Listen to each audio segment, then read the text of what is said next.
All right, let's continue talking about rational functions in terms of their asymptotes. They can have horizontal asymptotes, and here are the rules for the horizontal asymptotes.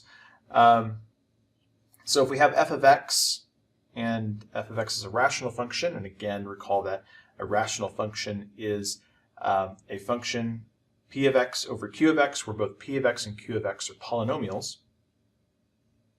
And we're going to identify some features of p of x and q of x. First off, we're going to note that p, we're going to see that this is an nth degree polynomial. Q, that is the denominator polynomial, is of mth degree. And then we're also going to identify their leading coefficients. So a sub n, we're going to let that be the leading coefficient of p of x. And b sub m, that's going to be the leading coefficient of q of x. So these are these four things that we want here. So for p, we have an nth degree polynomial. For q, an nth degree polynomial. And then a sub n is the leading coefficient of p of x. B sub m, leading coefficient of q of x. All right, we have the situation. We can then find the horizontal asymptotes.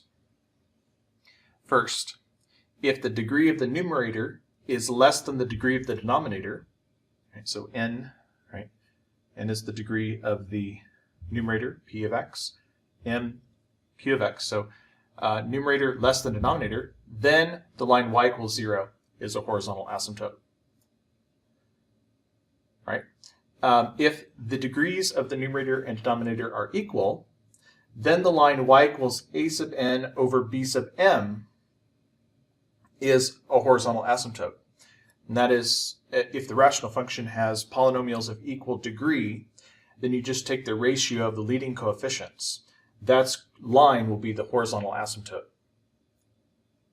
Okay, so that takes care of the horizontal asymptote cases. Here is a special case.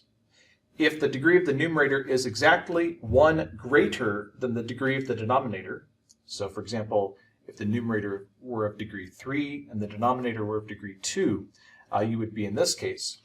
Then f has what's called an oblique asymptote. And we're going to talk about that in another video.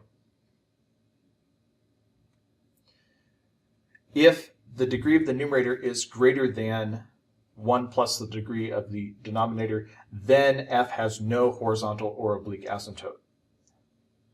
Right, so no line type asymptote. All right, just a quick example.